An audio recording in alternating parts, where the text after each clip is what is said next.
Hi, உங்கள் எல்லாத்துக்கும் வணக்கம். நான் உங்கள் முத்து பிரகாஷ் பேசுகிறேன். இன்கம் என்வரன்மெண்ட் டிபார்ட்மெண்ட் அதனால் ஈடிங் இந்த ஈடி பேரை போட்டால் பாட வேலை போச்சு.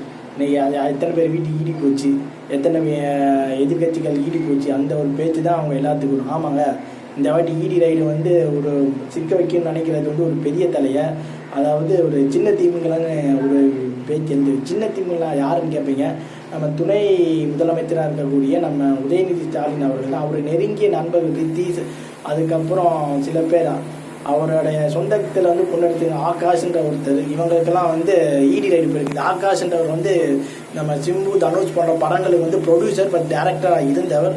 இவங்க இதுக்கெல்லாம் ஈடி போயிருக்கனால ஒரு இதாக போயிட்டு இருக்குது. இந்த ரத்தீஷ்ன்றவர் பார்த்தோன்னா நம்ம உதயநிதி ஐயா அவர்களுடைய நண்பர். அவர் பார்த்தீங்கன்னா பல பார்ட்டி அரேஞ்ச் பண்ணிருக்காங்க. அந்த பார்ட்டியில் பார்த்தீங்கன்னா ரஷ்யா மாடல்ஸ் எல்லாம் வந்திருக்காங்க. அதுக்கப்புறம் நம்ம காயடு லோகரோ அவர் இந்த பார்ட்டியில் கலந்துருக்காங்க. இதனால் ஒவ்வொரு ஆளுக்கு 35 லட்சம் கொடுக்கப்பட்டதாகவும், இதனால் டாஸ்மாகில் நடந்த ஊழல் பணம் அதில் சினிமாவில் இன்வெஸ்ட் பண்ணியிருக்கிறதாகவும் ஒரு பேச்சு எழுந்துக்கிட்டே இருக்குது. இதுக்கெல்லாம் என்னென்ன சாட்சிகள் ஈடி ரெடி பண்ணியிருக்கு நமக்கு தெரியல. ஆனால் எப்படியாவது உதயநிதி ஐயா அவர்கள், அதாவது சிறை துணை முதல்வர் எப்படியாச்சும் உள்ளே போடணுன்றதுல மத்திய பாஜக குறியாக இருக்கிறாங்க. திமுக வட்டாரத்தில் ஒரு பேச்சு எழுந்துக்கிட்டு இருக்குது. ஸோ இப்போ இந்த வாட்டி எலெக்ஷன் வரப்போகுது. இதனால் வரக்கூடிய நடவடிக்கை தான் இப்போ போயிட்டு இருக்குது.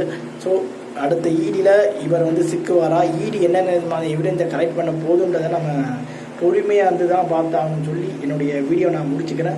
உங்கள்னா விடைபெறுவது உங்கள் முத்து பிரகாஷ். பாய் பாய்.